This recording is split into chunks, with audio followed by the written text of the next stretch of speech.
গভীর রাত্রে মানুষ সব ঘুমায় যায়, গর্ভবতী মা ঘুমাতে পারে না, সন্তান পেটের ভিতরে হাঁটু দিয়া গুতা মেরেছে, পা দিয়া লাথি মেরেছে। মা চরম শীতের রাত্রে, প্রচন্ড শীতের রাতে গায়ের লেপটা সরায় দিয়া মা একবার দাঁড়ায় আর একবার বসে, একবার দেওয়ালের সাথে হেলান দিয়া দাঁড়ায়, কষ্ট করে রাতটায় কাটায় দেয়। আবার সারাদিন সংসারের জন্য কাজ করেছেন, রান্না বান্না করেছেন, মা সকলকে খাওয়াইয়া মা শেষের দিকে খেতে গেছেন। যখন নিজে খেতে গেলেন, খাবারের ক্ষুধা নিয়ে পেট ক্ষুধা নিয়ে খেতে বসেছেন, পেটের ভিতরে সন্তান লাথি মেরেছে, পেটের মধ্যে ঘুষা মেরেছে, হাঁটু দিয়া গুতা মেরেছে, ভরা পেটে, পেটের ভিতরে সন্তান গুতা মারলো হাঁটু দিয়া, মাথা দিয়া। মা ক্ষুধা রয়েছে, পেটে খেতে পারলেন না, বেদনা শুরু হয়েছে। খাবারের থালাটা ঠেলে দিয়ে মা দাঁড়ালেন, বসলেন, চোখের পানি ফেললেন। এভাবে করে মা একটা দুইটা দিন নয়, 10টি মাস পর্যন্ত সন্তানটাকে পেটের মধ্যে নিয়ে, একটা জীবিত মানুষ আর একটা জীবিত সন্তান পেটের মধ্যে নিয়ে নড়াচড়া করছেন, চলাফেরা করছেন। কিতাবের মধ্যে এসেছে রাতের বেলায় মা যে ঘুমাতে পারেন না, সন্তানের নড়াচড়ার কারণে রাতভর ইবাদত করলে যত সওয়াব পাওয়া যেত, আল্লাহ ওই সওয়াব মায়ের আমলনামায় লিখে দেন। সন্তান পেটে থাকার কারণে খেতে পারে না, পেট ভরে ক্ষুধায় কষ্ট পায় মা, এই জন্যে 10 মাস ধরে রোজা রাখলে যে সওয়াব হতো, আল্লাহ রাব্বুল আলামিন মায়ের আমলনামায় রোজার সওয়াব লিখে দেন। 10 মাস পুরে গেল, সন্তান ডেলিভারির সময় চলে এলো। মায়ের মন বিমর্ষ, সন্তান ডেলিভারি হবে, না জানি মরে যাই নাকি, না জানি অপারেশন লাগে নাকি, কি অবস্থা হবে। মা খেতে পারে না, মুখটা শুকায়া যায়। ডেলিভারির সময় যখন আসে, মা বাবার কাছ থেকে বিদায় নিয়ে যায়, স্বামীকে একান্তে গোপনে ডেকে নিয়ে বলে, প্রাণের স্বামী, দীর্ঘদিন একসঙ্গে ঘর কন্যা করেছি, অপরাধ হয়ে যেতে পারে, আমারে মাফ করে দিও। আমার মনে হয় এবার আমি আর বাঁচবো না, সংসার থাকলো, চাবি থাকলো, সব বুঝে নাও, আমারে মাফ করে দিও। মা চলে গেল সতিকা গৃহে, ক্লিনিকে চলে গেল, অপারেশন থিয়েটারে চলে গেল, অথবা ডেলিভারির জায়গায় চলে গেল। ডেলিভারির পেইন শুরু হয়ে গেল, বেদনা শুরু হয়ে গেল। এক একটা বেদনা যেন মায়ের এক একটা মৃত্যু যন্ত্রণা শুরু হয়ে যায়। এমন যন্ত্রণা, প্রসব বেদনা দুনিয়ার ভুক্তভোগী মা ছাড়া আর কেউ জানে না।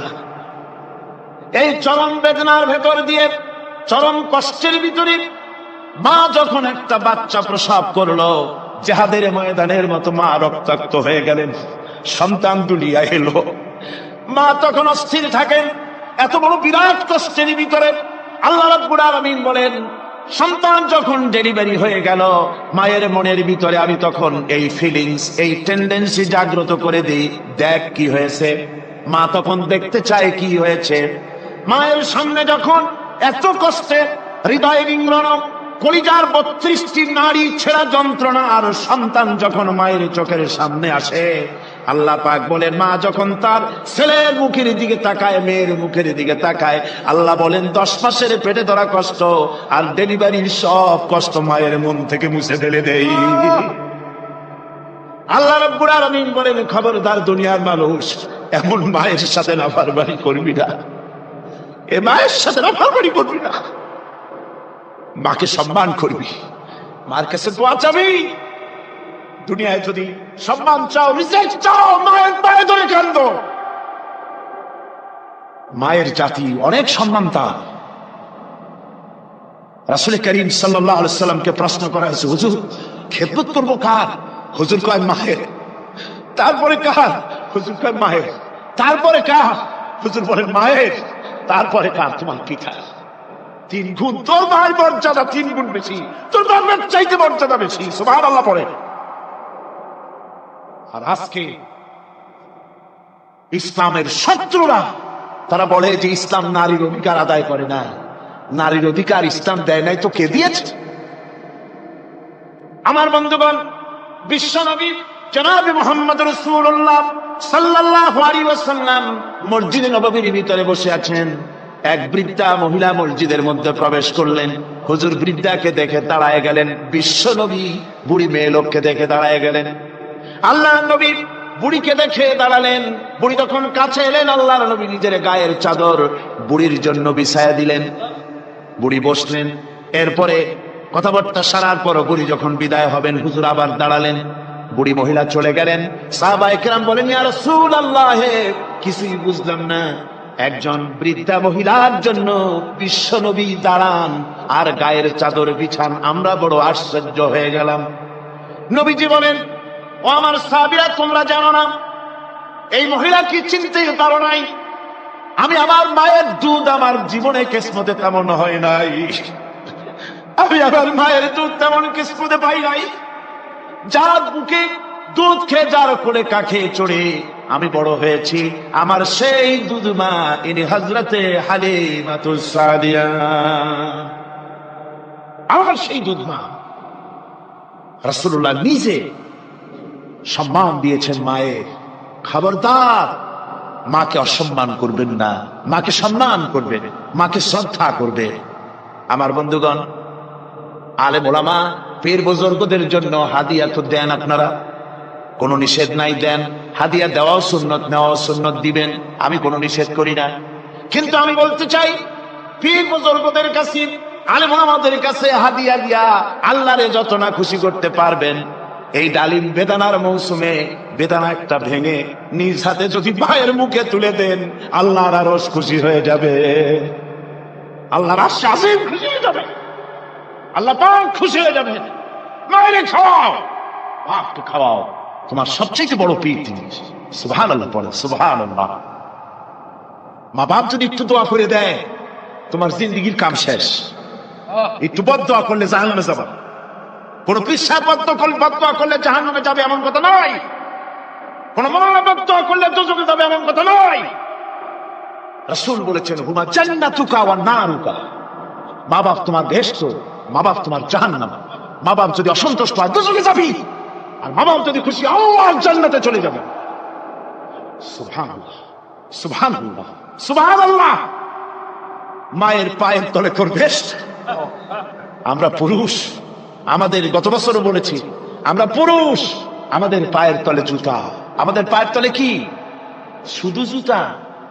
আর আমার মা, আমার মায়ের জাতি যারা এই প্যান্ডেলে বসে আছেন, আমার মায়ের বোনেরা, মায়ের জাতি যারা পৃথিবীতে, মায়ের জাতি পায়ের তলে আল্লাহর বেহেশত। সুবহানাল্লাহ। নারীর মর্যাদা ইসলাম দেয় নাই, কে দিয়েছে? আল্লাহ দিয়েছেন, আল্লাহর রাসূল দিয়েছেন। আমার বন্ধুগণ, হযরত বায়জিদ বুস্তামি, ছোট্ট বাচ্চা ছেলে, গভীর রাত্রে মা অসুস্থ, পানির পিপাসায় জেগে উঠেছেন। বাবারে, পিপাসায় শেষ হয়ে গেলাম, পানি দাও। ছেলে ঘরের ভিতরে পানি না পেয়ে বাইরে দৌড়াদৌড়ি করলেন। অনেক দূর থেকে পানি নিয়ে এসে দেখেন মা ঘুমায় গেছেন। পানি নিয়ে দাঁড়ানো, পৌষ মাস, মাঘ মাসের শীতের রাত, ফজরের সময় মায়ের ঘুম ভেঙে গেল। তাকিয়ে দেখেন বাইজিদ দাঁড়ানো, হাতে পানি থরথর করে কাঁপছে। জিজ্ঞাসা করে, বাইজিদ তুমি দাঁড়ানো কেন? ছোট্ট বাচ্চা বলে, মা পানি চেয়েছিলে তুমি গভীর রাত্রে, পানি ঘরে ছিল না, অনেক দূর থেকে আনতে হয়েছে। মা বলছে, ঘুমাও নাই কেন গ্লাস ছুঁয়া? বাচ্চা বলে, ঘুমাই নাই, তুমি যদি আবার পানি চাও, সময় মতো যদি দিতে না পারি, মা তোমার কষ্ট হবে, এই জন্য ফজর পর্যন্ত আমি দাঁড়ায় আছি, কখন তুমি পানি চাও। মা হাতের থেকে পানি নিয়ে পান করলেন। বাইজিদকে বিছানার উপরে আরাম করে কম্বল দিয়ে ঘুম পড়াইয়া দিলেন। হযরত বাইজিদের মা উযু করে ফজরের নামাজ পড়ে সিজদায় চলে গেলেন। চিৎকার মেরে কেঁদে বলেন, আমার রব, আমার আল্লাহ, আমি আমার বাইজিদের মা, আমি মা হয়ে বাইজিদের জন্য দোয়া করি। বাইজিদ আমার জন্য আজকে যা করেছে, আমি মা, আমার কলিজা ঠান্ডা হয়ে গেছে। আয় আল্লাহ, আমি বাইজিদের জন্য দোয়া করি, তুমি তাকে সুলতানুল আরিফিন বানাইয়া দিও। মঞ্জুর হয়ে গেল আল্লাহ পাকের কাছে দোয়া। আমার ভাইরা, আল্লাহ পাক বলছেন, খবরদার, আমার ইবাদতের পরে মা বাপ, আল্লাহর ইবাদতের পরে কারা? মা বাপ। মা বাপকে সম্মান করো, শ্রদ্ধা করো, মোহাব্বত করো, কিসমত খুলে যাবে, কিসমত খুলে যাবে। মা বাপকে সম্মান করো। হযরত আবু হুরায়রা রাদিয়াল্লাহু তাআলা আনহু রাসূলের সামনে এসে কাঁদতেছেন। হুজুর বলছেন, আবু হুরায়রা কাঁদো কেন? কান্দো কেন? রাতের বেলা কান্দো কেন? হযরত আবু হুরায়রা বলছেন, হুজুর আমাকে মা মেরেছে। হুজুর বলছেন, মা মারলো কেন? কোন অপরাধ করেছো? কোন গোস্তাখি করেছো? আবু হুরায়রা বলছেন, না হুজুর, কোন গোস্তাখি করিনি। তবে মারলো কেন? হযরত আবু হুরায়রা বলছেন, হুজুর আমি আপনার দরবার থেকে ফিরতে রাত হয়ে গিয়েছিল। মা জিজ্ঞেস করলেন, আবু হুরায়রা এত রাত্রে কোথায় ছিলি? বললাম, আমি ছিলাম যে কদম চুমতে পারলে দুনিয়া ধন্য হয়, সেই দরবারে নববীর কদম মুবারক থেকে আসতে আমার দেরি হয়েছে। আমার মা মুশরিকা, আপনার নাম শুনে তার গায়ে আগুন জ্বলে উঠলো, আমাকে ধরে মারা আরম্ভ করলো। বলল, হয় আমার বাড়ি ছাড়বি আর না হয় মুহাম্মদ সাল্লাল্লাহু আলাইহি ওয়াসাল্লামের দরবার ছাড়বি।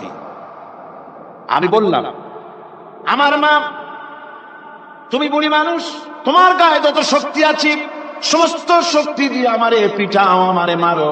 মারতে মারতে আমাকে বাড়ি থেকে তুমি বের করে দাও। তোমার বাড়ি শুদ্ধ, তামাম দুনিয়া ছেড়ে দিতে পারি, আল্লাহর নবীর কদম মোবারক ছেড়ে দিতে পারি না। তোমার মা তোমাকে মেরেছে, তুমি আমার কাছে নালিশ করছো? আমার তো এখানে ইন্টারফেয়ার করার কিছুই নেই। সুবহানাল্লাহ, সুবহানাল্লাহ। মা তোমাকে মেরেছে, এখানে আমার করার কিচ্ছু নাই। বিশ্ব নবী বলছেন, এত বড় পাওয়ারফুল নবী, লেজিসলেটিভ পাওয়ার, সারে আল্লাহ তাকে বানিয়েছেন শরীয়ত প্রণেতা। কোরআন শরীফ, কোরআন শরীফই শুধু হালাল ও হারামের, হালাল এবং হারামের, বৈধ এবং অবৈধের সীমা রাখা শুধু কোরআনই ঠিক করেনি, রাসূলের জন্য আল্লাহ ছেড়ে দিয়েছেন। আল্লাহ রাসূল হারাম, হালাল এবং হারামের বৈধতা অবৈধতার সীমারেখা নির্ধারণ করেছেন। এত বড় ক্ষমতা তার, এত বড় পাওয়ারফুল বিশ্বনবী, তিনি বলছেন মা মেরেছে, আমার করার কিছু নাই। চিন্তা করেন কত বড় কথা, এ কথার লোড কত। হযরত আবু হুরায়রা বলেন, ইয়া রাসূলুল্লাহ, মা মাকে মেরেছেন, আমি আল্লাহর নবীর কাছে মায়ের বিরুদ্ধে নালিশ করতে আসি নাই। বললেন, কেন এসেছো? হযরত আবু হুরায়রা বলেন, হুজুর এসেছি একটা কারণে। আমি জানি আল্লাহ নবী যদি আল্লাহর দরবারে হাত উঠায়া কোনো জিনিস বলে, আল্লাহ রাব্বুল আলামিন সঙ্গে সঙ্গে মঞ্জুর করে নেন। হুজুর আমি এসেছি, মেহেরবানি করে দোয়া করুন আমার মাকে যেন আল্লাহ হেদায়েত নসিব করে দেন। আল্লাহ নবী হাত উঁচু করে বললেন, আল্লাহুম্মা হিদি উম্মা আবি হুরায়রা, আয় আল্লাহ আমি দোয়া করি আবু হুরায়রার মাকে তুমি হেদায়েত নসিব করে দাও। রাসূলুল্লাহ দোয়া করছেন আর আবু হুরায়রা সমানে দৌড়াচ্ছেন। তিনি দৌড়াচ্ছেন, পিছন থেকে কয়েকজনে আবু হুরায়রার জামা টেনে ধরেছে, দৌড়ো। তাদের জানা আবু হুরায়রা খুব ভদ্রলোক মানুষ, কোন ঝড় ঝামেলার মধ্যে থাকে না, রাগ সাগ করে না, চিৎকার মারে না, দৌড় মারে না, এত ভদ্র শরীর, দৌড়ায় কে? না জানি কোন বিপদ বুঝি ঘটে গেছে। পিছন থেকে জামা টেনে ধরে বলে, দৌড়াও কেন? হযরত আবু হুরায়রা জামা সাহাবীর হাত থেকে ছিনিয়ে নিয়ে বলেন, জামা ছেড়ে দাও, আমাকে দৌড়াতে দাও। আমি দৌড়াইয়া বাড়িতে দেখতে চাই, আমি দৌড়াই আগে আমার বাড়ি পৌঁছতে পারলাম না, আমি যাওয়ার আগে আমার আল্লাহর নবীর দোয়া আমার বাড়ি পৌঁছে গেছে, আমি এইটা দেখতে চাই। হযরত আবু হুরায়রা বাড়িতে গিয়ে দরজা নক করলেন, ভেতর থেকে আওয়াজ এলো, কে? হযরত আবু হুরায়রা বলেন, মা আমি তোমার আবু হুরায়রা ফিরে এসেছি। মা বলছেন, বাবা অপেক্ষা করো, দরজা খুলতেছি। হযরত আবু হুরায়রা বলেন, মায়ের গলার আওয়াজের ভিতরে শিরকিয়াতের কর্কশতা পেলাম না, মায়ের গলার আওয়াজের ভিতরে তাওহীদের গন্ধ পেলাম। আমার মনে হলো নবীজির নিক্ষিপ্ত তীর তার নিশানায় পৌঁছে গেছে। কিছুক্ষণ পর মা আমার বেরিয়ে এলেন, মাথা থেকে চুলের থেকে বুড়ি মানুষ, সাদা চুলের ভিতর থেকে পানি পড়তেছে। মা বলল, বাবারে তোমারে মারার পর আমি বড় অনুতপ্ত হয়েছি, অনুশোচনা করেছি, আমি গোসল করেছি, মনে মনে ভাবলাম আমার ছেলে তো কোনো খারাপ জায়গায় যায় নাই, কেন তারে মারলাম? আমি বড় লজ্জায় পড়েছি তোমারে মেরে। ও আমার আবু হুরায়রা, আমি গোসল করেছি, পবিত্র হয়ে গেছি, জলদি করে আমাকে নিয়ে চলো বিশ্ব নবী জনাবে মুহাম্মদুর রাসূলুল্লাহর দরবারে। হযরত আবু হুরায়রার মা ঘোষণা করলেন, আশহাদু আল্লা ইলাহা ইল্লাল্লাহু ওয়াহদাহু লা শারীকা লাহু وأشهد أن محمدا عبده ورسوله। আবার ভাইরা, মা বাপ সবচেয়ে সম্মানের জিনিস। আল্লাহর ইবাদতের পরই মা বাপের খেদমত করতে হবে। আল্লাহ পাক বলছেন, বান্দারে দেখ, মায়ের পেট থেকে আনলাম, মায়ের বুকের মধ্যে মহব্বত পয়দা করলাম, এত মহব্বত দিলাম তোর উপরে, যে কোনো বিদেশে যান, যেখানে যান, বাড়িতে ফিরলে পরে সকলে ছেলে মেয়ে ভাই বোন সবাই দেখবে সুটকেসে আমার জন্য আনছে কি। সবাই চিন্তা করবে আমার জন্য কি এনেছে। একমাত্র মা সন্তানের মুখের দিকে তাকাবে, কখন খাইছে সে। সুবহানাল্লাহ, সুবহানাল্লাহ। আমার বাসার মুখ কানা শুকনা, তুই বুঝি আজকে কিছু খাইস নাই। বিদেশে যেসব সন্তান থাকে, মা কাটা কবুতরের মতো ছটফট করে। আমার ছোটবেলার কথা আমি দেখেছি শর্ষিনা মাদ্রাসা পড়তাম, আব্বা টাকা দিতেন মাদ্রাসায় যাওয়ার সময়, আমার মা আবার মুরগির ডিম বিক্রি করা, বিভিন্ন জিনিস বিক্রি করা বা বাজার করা পয়সা, উদ্বৃত্ত কিছু পয়সা আব্বার অজান্তে আমার হাতের মুঠার মধ্যে দিয়ে দিতেন। যখন মাদ্রাসার দিকে রওনা হয়েছি, পর্দার আড়াল থেকে দরজা থেকে দেখতাম, যতক্ষণ তাকায় দেখতেছি চোখ থেকে পানি দরদর করে পড়তেছে। সুবহানাল্লাহ, মা কি জিনিস! আল্লাহ আল্লাহ আল্লাহ। হযরতে মাহবুবে রব্বানী কুতুবে সুবহানী শেখ মহিউদ্দিন আব্দুল কাদের জিলানী রাহমাতুল্লাহ আলাইহি তিনি বলেছেন, মুনাজাত করতে গিয়ে আবেগে বলেছেন, রব্বুল আলামিন, তুমি যদি দয়া করে আমাকে জান্নাত দাও, আর তোমাকে যদি আমি না পাই, তুমি যদি আমার সঙ্গে দেখা না করো, আমারে যদি কথা না বলো, তাহলে এই জান্নাত আমার কোনো লাভ নাই। আর আমাকে যদি জাহান্নামও দিয়ে দাও, আর মাঝে মধ্যে তুমি যদি জিজ্ঞাসা করো মহিউদ্দিন কেমন আছো, তাহলে এই জাহান্নাম আমার জন্য বেহেশত হয়ে যাবে। আয় আল্লাহ, আমি শুধু তোমারই চাই, শুধু তোমারে দেখতে চাই। হুজুর একজন বুড়া লোককে বলছিলেন, মিয়া তুমি তো বেহেশতে যাবে না, তুমি তো বুড়া মানুষ, তুমি তো বেহেশতে যাইতে পারবে না। লোকটা কান দিয়ে অস্থির হয়ে গেছে। রাসূল বলছেন যে বেহেশতে বুড়া মানুষ যাবে না, তাহলে তো আমার উপায় নাই। হুজুর বলছেন, না, তুমি তখন বেহেশতে যাবে, তুমি যুবক হয়ে যাবে। সুবহানাল্লাহ ওয়া বিহামদিহি।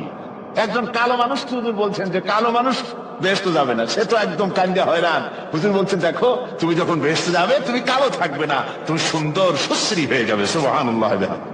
একজন বলছিল, জান্নাতে যাইয়া যা চাইবো তাই যদি পাই তাহলে তো খুব ভালো কথা। কয় যে হুজুর, আমার তো হোক্কা খাওয়ার দারুণ অভ্যাস, তা বেহেশতের মধ্যে হোক্কা পাবো?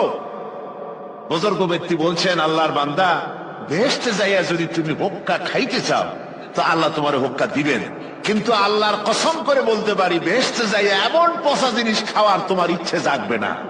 এত ভালো জিনিস তুইয়া এই পচা জিনিস খাওয়ার ইচ্ছা তোমার জাগবে না মনের ভিতরে। আমি দৃষ্টান্ত দিতে গিয়া বলি, অনেকদিন বন্ধুর সঙ্গে দেখা হয় নাই, বহু বছর পর হঠাৎ করে এক বন্ধু আর এক বন্ধুর বাড়িতে এসেছে, যে বলছে, ভাই যদিও বহু বছর পর এসেছি, কিন্তু আমার হাতে সময় নাই, আজ আমি বেশ সময় তোমার বাড়িতে থাকবো না।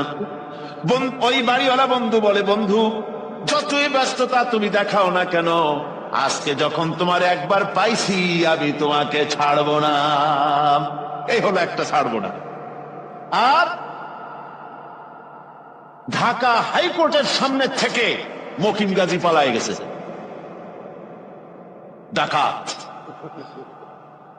পুলিশ খুঁজতে খুঁজতে হয়রান হইয়া এই ডাকাতটারে যদি পাওয়া যায়, আর ওই ডাকাত যদি বলে, স্যার আপনি আমার ধর্মের ভাই, আপনি আমার বাপ, আপনি মেহেরবানি করে আমাকে ছেড়ে দেন, পুলিশ বলবে, বেটা গোটা পুলিশ বাহিনী তোর জন্য হয়রান, তোরে যখন একবার পাইছি তোরে আর ছাড়বো না।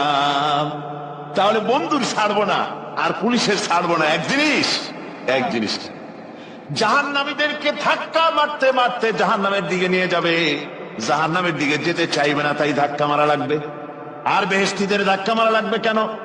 বেহেশতীরা যখন জান্নাতের দিকে যেতে থাকবে, ওদের জন্য লাল কার্পেট সম্বর্ধনা দেওয়া হবে, দুনিয়ার পচা লাল কার্পেট না, এত সুন্দর করে সাজানো থাকবে। এক একটা মঞ্জিলে যখন যাবে, জান্নাতীদের জন্য সাজানো মঞ্জিল দেখে তারা মনে করবে এইটাই বুঝে বেহেশত। ঘটি বাটি লোটা যা আছে তাই নিয়ে ওইখানে বসে পড়বে। ফেরেশতারা কবে যে, আল্লাহর বান্দা তুমি এখানে বসছো কেন, এটা তো বেহেশত না। কয় এর থেকেও ভালো আছে নাকি? কয় আছে না, ওঠো আরে মিয়া উঠো। এইভাবে করে ধাক্কা মারবে, ওঠো সামনে যাও। আবার যখন সামনে যাবে সেখানে এর থেকে আরো সুন্দর পরিবেশ দেখে ওইখানে আবার বসে পড়বে, মনে করবে এইটা বুঝি বেহেশত। বলা হয় ফেরেশতারা বলবে আল্লাহর বান্দা এটা জান্নাত না, এর থেকেও ভালো জায়গা, সুন্দর জায়গা আছে। এইভাবে ধাক্কা মারতে মারতে তাদেরকে জান্নাতের কাছে নিয়ে যাওয়া হবে। হাত্তা ইযা জাউহা ওয়া ফুতিহাত আবওয়াবুহা ওয়া ক্বালা লাহুম খাযানাতুহা সালামুন আলাইকুম তিবতুম ফাদখুলুহা খালিদিন। এভাবে ধাক্কাতে ধাক্কাতে যখন তাদেরকে জান্নাতের দরজার কাছে নিয়ে যাওয়া হবে, আগের থেকেই তাদের জন্য দরজা খোলা থাকবে। সুবহানাল্লাহ, আগের থেকেই জান্নাত খুলে রাখা হবে। তাদেরকে বলা হবে, ওই জান্নাতের পরিচালক তিনি বলবেন আসুন, ওয়েলকাম করবেন তাদেরকে, সালামুন আলাইকুম, আপনাদের প্রতি আল্লাহর শান্তি বর্ষিত হোক। বড় ভালোভাবে জীবনযাপন করেছিলেন দুনিয়ায়, আল্লাহর হুকুম মেনে চলেছিলেন, আল্লাহর হুকুম পালন করেছিলেন। দুনিয়ার বুকে বড় অশান্তি, মানুষের নির্যাতন, মানুষের বদনামি, জেল জরিমানা, রাত জেগে তাহাজ্জুদের নামাজ পড়া, যাদের ময়দানে কষ্ট করে রক্ত দেওয়া, শহীদ হওয়া, কত কষ্ট করে আল্লাহর দ্বীন জমিনে কায়েমের চেষ্টা করেছেন, নিজের জীবনকে ভালো রেখেছেন, পবিত্র রেখেছেন। আজকে আপনার জন্য এই জান্নাত, ফাদখুলুহা খালিদিন, জান্নাতে প্রবেশ করুন এবং চিরকাল এই জান্নাতের ভিতরে থাকুন। আল্লাহ রাব্বুল আলামিন ওই জান্নাতের সবকিছু দান করে দেবেন তাদেরকে, বেহেশতের মধ্যে তারা পৌঁছে যাবে। আর এই বেহেশতে পৌঁছে যাওয়ার আগে আরেকটি ঘটনা ঘটবে, সেটা হচ্ছে আল্লাহর নবী তিনি কাঁদতে থাকবেন। আল্লাহ রাব্বুল আলামিন বলবেন, নবী আপনি কাঁদেন কেন? আজকে তো আপনার কাঁদার দিন না, আজকে তো কাঁদার দিন না, কেন কাঁদেন? মাকামে মাহমুদ দিয়েছি, আপনাকে কাউসার দান করেছি, কেন কাঁদেন? নবীজি বলবেন, রব্বুল আলামিন আমি দেখতে পাচ্ছি মাঝে মাঝে ফেরেশতারা আমার উম্মত গুলিকে জাহান্নামের দিকে নিয়ে যাচ্ছে। আল্লাহ রাব্বুল আলামিন বলবেন, ও আমার নবী, ও আমার হাবিব, জান্নাতি উম্মত গুলি আর যদি আপনি বাছাই করে নেন। হযরত আয়েশা রাদিয়াল্লাহু তাআলা আনহা বলেছেন, একথা শোনার পরে আমি প্রশ্ন করলাম, ইয়া রাসূলুল্লাহ, ওই পরকালে কিয়ামতের ময়দানে অসংখ্য নবীদের মাঝে, অসংখ্য উম্মতের মধ্য থেকে আপনার জান্নাতি উম্মত আপনি কি করে বেছে নেবেন? হুজুর বলেন, আয়েশা, যদি কোন ঘোড়ার কপাল যদি থাকে সাদা, আর সাদা কপালওয়ালা ঘোড়াটা যদি অনেকগুলি ঘোড়ার মধ্যে হারিয়ে যায়, তাহলে সাদা কপালওয়ালা ঘোড়াটারে কি তার মালিক খুঁজে পাবে নাকি? হযরত আয়েশা বলেন, হুজুর অনায়াসে পাবে। হুজুর বলেন, কিয়ামতের দিন অসংখ্য মানুষের ভিতরে আমার জান্নাতি উম্মত আমি এইভাবে বেছে নেব, যারা দুনিয়ার ভেতরে নামাজ পড়েছে, ঈমান এনেছে, ঈমানদার ছিল, দ্বীনের কাজ করেছে, আল্লাহর সাথে নাফরমানি করে নাই, নামাজ পড়েছে সঠিকভাবে, আল্লাহর সঙ্গে নাফরমানি করে নাই, সঠিকভাবে দ্বীন পালন করেছে, তাদের চেহারার ভিতরে ঈমানের নূর চমকবে। ওই ঈমানের নূরের চমক দেখে দেখে আমার উম্মত গুলি আমি বাছাই করব।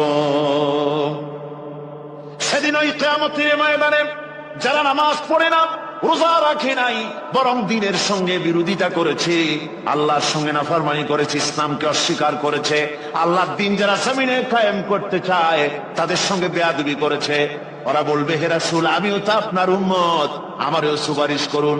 আল্লাহ নবী বলবেন, ভেগে যাও, দূর হয়ে যাও, তুমি যদি আমার উম্মত হবে, তাহলে এসব উম্মতের মতো ঈমানের নূরের চমক তোমার ভিতরে আমি দেখতে পেতাম। ওই হাসরের ময়দানে আল্লাহ নবী যদি বলেন, তুমি আমার উম্মত নও, ভেগে যাও, এর থেকে অসহায়, এর থেকে এতিম অবস্থার মানুষের জন্য কিছু হতে পারে না। আল্লাহ এই দুরবস্থা থেকে আমাদেরকে যেন হেফাজত করেন। আল্লাহ রব্বুল আলামিন যেন আমাদেরকে নবীর সুপারিশ কিয়ামতের দিন আমাদের জন্য নসিব করে দেন, জোরে বলেন আমিন। আল্লাহ পাক জিজ্ঞেস করবেন, ও আমার বান্দারা, ও আমার জান্নাতি বান্দারা, আমি তোমাদেরকে যে সব ওয়াদা করেছিলাম সে ওয়াদা মতো সব পাইছো কিনা? আমি ওয়াদা করেছিলাম আমার জন্য রাত জেগে যদি তাহাজ্জুদের নামাজ পড়ো, নামাজ, রোজা, হজ, যাকাত যদি করো, আমার দিন কায়েমের জন্য যদি আন্দোলন করো, রক্ত যাও, আমার জন্য যদি কষ্ট করো, শহীদ হও, তাহলে আমি তোমাদেরকে জান্নাত দেব। যত আদা করছিলাম তা পেয়েছো কিনা? জান্নাতীরা বলবে ক্বালু নাআম, সব পেয়েছি, সব নিয়ামত পেয়েছি। আল্লাহ বলেন সব পাও নাই, ওয়ালাদাইনা মাজিদ, আমার কাছে আরো বেশি আছে, আমার কাছে আরো বেশি আছে, সব পাও নাই। জান্নাতীরা বসে থাকবেন, বুঝতে পারবেন না, এত নিয়ামত পেয়েছি, আল্লাহর কাছে আরো আছে। আল্লাহর নবী তখন মুখ খুলবেন, নবীজি বলবেন রব্বুল আলামিন, জান্নাতীরা বলতে সাহস পেতেছে না, সব পেয়েছে ঠিকই, কিন্তু যার জন্য গভীর রাতের আরামের ঘুমকে হারাম করে তাহাজ্জুদের নামাজ পড়েছে, যার জন্য স্ত্রী পুত্র পরিজনের মায়া পরিত্যাগ করে জিহাদের ময়দানে শহীদ হয়েছে, যার জন্য জেল খাটলো, জরিমানা দিল, যার জন্য নির্যাতিত হলো, সে আল্লাহ রব্বুল আলামিনকে তারা এখনো দেখে নাই। আল্লাহ রব্বুল আলামিন বলবেন, আমি আমার বান্দার সে আরজ পুরা, সে আরজি পুরা করব। আল্লাহ রব্বুল আলামিন তার সামনের থেকে সমস্ত নূরের পর্দাগুলি সরে যাবে। রব্বুল আলামিন তার বান্দার দিকে, বান্দার সামনে জালুয়া আফরোজ হবেন। আল্লাহ পাক কোরআনে কারীমের ভিতরে বলছেন, উজুহু ইয়াওমাইদিন নাযিরা ইলা রাব্বিহা নাযিরা। আমার বন্ধুগণ, বিপদ আসতে পরে কবরের কাছে যাওয়া নয়, বিপদ আসতে পরে মসজিদে যান, 2 রাকাত কাজায়ে হাজাতের নামাজ পড়েন। রাসূলুল্লাহ পড়েছেন, কাজায়ে হাজাতের নামাজ পড়েন, সিজদায় পড়ে গিয়ে আল্লাহর কাছে কাঁদেন, আপনার বিপদ আল্লাহ রব্বুল আলামিন দূর করে দিবেন। ঈমানদার যখন বিপদে জর্জরিত হতে থাকে তখন সে ভেঙে পড়ে না, তখন অন্ধকারে, বিপদের অন্ধকার বিদীর্ণ করে আলোর এক প্রভা তার চোখের সামনে উদ্ভাসিত হয়ে ওঠে। সেটা কি? সেটা হলো আল্লাহ রাব্বুল আলামিনের বাণী, ফাইন্না মাআল উসরি ইউসরান, ইন্না মাআল উসরি ইউসরা। আল্লাহ পাক বলেন, জেনে রাখো, দুঃখ এবং কষ্টের সাথে রয়েছে সুযোগ আর সুবিধা, আর অসচ্ছলতার সাথে রয়েছে উদার সচ্ছলতা। জোরে কোন সুবহানাল্লাহ। কাজে ভয় পাওয়ার কারণ নাই, হতাশ হওয়ার কারণ নাই, মন আশায় বুঝ বেঁধে রাখো। গুনাহ করেছো, হতাশ হয়ো না, আমার আল্লাহ হচ্ছেন এমন আল্লাহ। আল্লাহ রাব্বুল আলামিন ডাকেন, এ বান্দা, খুন করেছিস ফিরে আয়, জিনা করেছিস ফিরে আয়, হত্যা করেছিস ফিরে আয়, চুরি করেছিস ফিরে আয়, কুফরি করেছিস ফিরে আয়, সুদ খেয়েছিস, ঘুষ খেয়েছিস, মদ খেয়েছিস, ফিরে আয়। এসে আমার দরবারে চোখের পানি ফেল, আমার দরবারে কাঁদাকাটি কর। ইন্নাল্লাহা ইয়াগফিরুয যুনুবা জামিআ ইন্নাহু হুয়াল গফুরুর রহিম। আমার দরবারে চোখের পানি ফেলে কাঁদ, আমি রব্বুল আলামিন জিন্দেগীর গুনাহ মাফ করে দেব। সুবহানাল্লাহ, সুবহানাল্লাহ। আমার কাছে কাঁদ, চোখের পানি ফেল। আল্লাহ রাব্বুল আলামিনের কাছে বান্দা 2টা ফোঁটা বেশি প্রিয়। একটা হলো জিহাদের ময়দানে যে রক্ত ফোঁটা দেওয়া হয়, এটা আল্লাহর কাছে প্রিয়। আর আল্লাহর ভয়তে গুনার জন্য লজ্জা করে, অনুশোচনা করে বান্দা যখন চোখের পানি ছেড়ে দেয়, আল্লাহর কাছে এটা অত্যন্ত প্রিয়। নবীজি বলেছেন, বান্দা যখন গুনার ভয়তে, আল্লাহর ভয়তে, জাহান্নামের ভয়তে অনুশোচনা করে যখন চোখ দিয়া পানি ছেড়ে দেয়, ওই চোখের পানি নাকের অর্ধেক আসতে না আসতে আল্লাহ রাব্বুল আলামিন বান্দারে মাফ করে দেন। আল্লাহ বরদাস্ত করতে পারেন না যে বান্দা কান্দু। আমার ভাইরা, আল্লাহ রহমত, এই পৃথিবীতে আল্লাহর রহমতকে 100 ভাগ করা হয়েছে। আল্লাহর রহমতের কত ভাগ? এই 100 ভাগের 1 ভাগ সারা পৃথিবীতে ছড়াই দেওয়া হয়েছে। আর 99 ভাগ কার কাছে? আল্লাহর কাছে। এজন্য আল্লাহ রাব্বুল আলামিন বলেছেন, নাব্বি ইবাদি আন্নী আনাল গফুরুর রহিম। ও আমার নবী, সুসংবাদ দিয়ে দাও, বান্দাদেরকে শোনায় দাও যে আমি আল্লাহ তাআলা ক্ষমাশীল আর দয়াবান। আমার আল্লাহ রাব্বুল আলামিন বলেন, ওয়া ইযা সালাকা ইবাদি আন্নী ফাইন্নী করিব। ও আমার হাবিব, আমার বান্দা আমার ব্যাপারে প্রশ্ন করে, আমি বান্দার একদম নিকটে। কোরআন শরীফের ভিতরে যত জায়গায় রাসূলকে বলা হয়েছে সুয়ালের কথা, আপনাকে প্রশ্ন করা হয়, আল্লাহ তার জবাব কুল এই কথা বলে জবাব দিয়েছেন। যত জায়গায় সুয়াল এসেছে, যেমন কোরআনে কারীমের মধ্যে আল্লাহ পাক বলেন, ওয়া ইয়াসআলুনাকা আনিল মাহিদ, মেয়েদের হায়েজ সম্পর্কে জিজ্ঞাসা করা হয়, কুল হিয়া আযা, হে নবী আপনি বলুন। এভাবে করে কুল দিয়ে জবাব দাও। আবার প্রশ্ন করা হচ্ছে, ওয়া ইয়াসআলুনাকা আনিল আনফাল, এই গনিমতের মাল সম্পর্কে হুজুর আপনাকে, হে নবী আপনাকে প্রশ্ন করা হয়। আল্লাহ কুল দিয়া জবাব দিলেন, আল্লাহ বলেন আপনি বলেন। ওয়া ইয়াসআলুনাকা আনিল খামরি ওয়াল মাইসির, আল্লাহ পাক বলেন নবী আপনারে প্রশ্ন করা হয়, কুল ফীহিমা ইসমুন কাবীর, আল্লাহ কুল দিয়া বললেন তুমি বলো। আবার বলা হলো, ওয়া ইয়াসআলুনাকা আনিল আহিল্লা কুল হিয়া মাওয়াকিতু লিন্নাস, নবী আপনাকে প্রশ্ন করা হয় চাঁদের ক্রমবর্ধমান এবং ক্রমহ্রাস, এই যে বাড়ে আর কমে, পূর্ণিমা হয় অমাবস্যা হয়, কেন হয় আপনি বলুন। কুল, আপনি বলেন এটা আমি অক্ত এবং সময়, বছর আর দিন গণনা করার জন্য পৃথিবীবাসীদের জন্য বিনা পয়সায় একটা ক্যালেন্ডার বানাইয়া আকাশে ঝুলাই রেখেছি। এভাবে যত জায়গায় এসেছে আপনাকে প্রশ্ন করা হয়, তত জায়গায় আল্লাহ জবাব দিয়েছেন কুল আপনি বলেন। গোটা কোরআন শরীফের ভিতরে এই একটি মাত্র জায়গা যেখানে বলা হয়েছে আপনাকে প্রশ্ন করা হয়, আল্লাহ এখানে বলতে পারতেন কুল আপনি বলেন, আল্লাহ তোমাদের নিকটবর্তী, এভাবে জবাব হয় না। এটা কায়দাটা হলো এই, আল্লাহ বলতেছেন ওয়া ইযা সালাকা ইবাদি, ও আমার নবী প্রশ্ন তো আমার বান্দারা আমার ব্যাপারে করেছে, এবার আপনার জবাবের কোনো দরকার নাই, প্রশ্ন আমার ব্যাপারে আমি নিজে জবাব দিয়ে দেই, ফাইন্নী করিব। ও বান্দা আমার ব্যাপারে প্রশ্ন করেছিস, জবাব আমি দেই, আমি তোর সবচাইতে বেশি নিকটে। সুবহানাল্লাহ, কত নিকটে?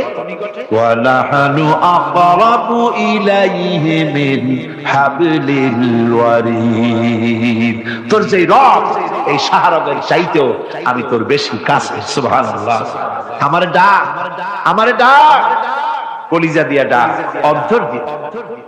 আল্লাহকে গফুর এবং রহিম হিসেবে পাওয়া যাবে, সব আল্লাহকে বলতে হবে, গুনাহ মাফ চাইতে হবে। এই জন্য হুজুর সাল্লাল্লাহু আলাইহি ওয়াসাল্লাম দৈনিক 100 বার তওবা করতেন। কোন হাদিসে আছে 70 বার, কোন হাদিসে আছে 100 তওবা করতেন। নামাজের পরে তো প্রত্যেক নামাজেই পড়তেন হুজুর, সালাম ফিরাতেন আর সাথে সাথে বলতেন আল্লাহু আকবার, আস্তাগফিরুল্লাহ, আস্তাগফিরুল্লাহ, আস্তাগফিরুল্লাহ। মনে থাকবে আপনাদের? মনে থাকবে? সালাম ফিরাইয়া কি বলবেন? না, সালাম ফিরাবার সাথে সাথে বলবেন আল্লাহু আকবার, তারপরে পড়বেন আস্তাগফিরুল্লাহ, আস্তাগফিরুল্লাহ, আস্তাগফিরুল্লাহ। তওবা করবেন, আল্লাহর কাছে সবসময় গুনাহ মাফ চাইতে থাকবেন, বিনীত থাকবেন, আল্লাহকে পাওয়া যাবে, তাকে রহিম হিসেবে পাওয়া যাবে। সুতরাং ঈমান বিল্লাহ, আল্লাহর প্রতি ঈমান আনলে পরে চতুর্থ নম্বরের যে উপকারটা হবে সেটা হলো হতাশায় ভুগবে না, নিরাশায় ভুগবে না, আশায় বুঝ বেঁধে উঠবে, ঈমান মজবুত হবে, আল্লাহর কাছে মানুষ বিনয়ী হয়ে যাবে। এবার পঞ্চম নম্বরের উপকার আমি বলছিলাম, ঈমান বিল্লাহ, আল্লাহর প্রতি ঈমান আনলে পরে অসংখ্য উপকার হয়, অসংখ্য বৈশিষ্ট্য আছে। এর 6টা উপকারের কথা আমি বলবো। কয়টা? অসংখ্য উপকারের ভিতরে প্রধান 6টি উপকারের কথা বলবো। এর বললাম কয়টা? 4টে বলছি। এবার বলো পঞ্চম উপকারের কথা। আল্লাহর প্রতি আপনি পূর্ব পশ্চিমে কতবার মুখ ঘোরালেন, এটাই কিন্তু আপনার আসল সৎ কাজ নয়। আসল সৎ কাজ হলো আল্লাহর প্রতি ঈমান আনা। এই ঈমানের ব্যাপারে 3টা দিন আমরা পার করে দিলাম, এখনো কথা শেষ হয় নাই। আল্লাহর প্রতি ঈমান আনলে পরে যে উপকারটা হবে 5ম নম্বরে, সেটা হলো কঠোর এবং কঠিন বিপদের ভিতরে বান্দার ভিতরে অবিচলতা এবং ধৈর্যের সৃষ্টি হয়ে যাবে। আলহামদুলিল্লাহ। কঠিন বিপদ মুসিবত আসতে পরে সে অবিচল থাকবে। সারা দুনিয়ার বিপদ আপদ, শত্রুতা, দুঃখ, কষ্ট, মুসিবত, জুলুম, নির্যাতন সবকিছু পাহাড়ের মতো উঁচু হয়ে তাকে ঘিরে ফেলবে, কিন্তু তাকে এক চুলও নাড়াতে পারবে না। কারণ হচ্ছে আল্লাহ রাব্বুল আলামিন বলেছেন, ইউরিদুনা লিইউতফিউ নূরাল্লাহি বিআফওয়াহিহিম ওয়াল্লাহু মুতিম্মু নূরিহি ওয়ালাউ কারিহাল কাফিরুন। ওরা চায় মুখের ফু দিয়ে আমার আলোকে নিভিয়ে দেবে, কিন্তু আমি আমার আলোকে পূর্ণতা দান করব। তাতে কাফের বেঈমানদের কলজায় যত জ্বালা যন্ত্রণা হোক, আমার দিন কেউ মিটাই দিতে পারবে না। সুবহানাল্লাহ। সুতরাং বিপদে অবিচলতা আসবে, সে অটল হবে, মজবুত হবে। কোরআনে কারীম বলতেছে, ওয়া কাযালিকা জাআলনা লিকুল্লি নাবিয়্যিন আদুওয়াম মিনাল মুজরিমিন। এই পৃথিবীতে এমনি করে আমি সকল নবীদের শত্রু বানিয়েছি, সব পাপিষ্ঠ অপরাধীদেরকে। নবীদের সাথে বিরোধিতা করেছে কারা? পাপিষ্ঠরা, অপরাধীরা। এই যে বাধাটা আসে, এই যে মারে, অপরাধ কি? এই যে তারা চোর বা ডাকাত, যাদের মারা হয়। আল্লাহ রাব্বুল আলামিন বলেন অপরাধ হলো, ওয়ামা নাকামু মিনহুম ইল্লা আইয়ুমিনু বিল্লাহিল আজিজিল হামিদ। অপরাধ হচ্ছে ঈমানদার লোকদের উপরে নির্যাতন চালিয়েছে, অন্য কোনো কারণে নয়। কারণ একটাই, তারা আল্লাহর জমিনে আল্লাহর দ্বীন প্রতিষ্ঠা করতে চেয়েছে, আর কোনো অপরাধ না। জমিন আল্লাহর, জমিন কার? এই বিশাল জনসমুদ্র গর্জে উঠুন এক চোখে, বলুন জমিন কার? আইন চলবে কার? এখানেই সংঘর্ষ বেঁধেছে আবহমান কাল ধরে। মানুষ অত্যাচারিত হয়েছে, সাহাবায়ে কেরাম অত্যাচারিত হয়েছেন। বুখারী শরীফের হাদিসে এসেছে, রাসূল করিম সাল্লাল্লাহু আলাইহি ওয়াসাল্লামের কাছে হযরতে খাব্বাব গিয়ে উপস্থিত হয়েছিলেন। হযরতে খাব্বাব বলেন, হাদিসটা এভাবে লেখা হয়েছে বুখারীতে, ওয়ান খাব্বাব বিন আরিদ রাদিয়াল্লাহু তাআলা আনহু قال شكونا إلى رسول الله صلى الله عليه وسلم وهو متوسد بردة له في ظل الكعبة। রাসূলুল্লাহর কাছে গেলাম, কাবা শরীফের কাছে গিয়ে দেখি নবীজি একটা চাদর গায়ে দিয়ে তিনি আরাম ফরমাচ্ছিলেন কাবা শরীফের ছায়ায়।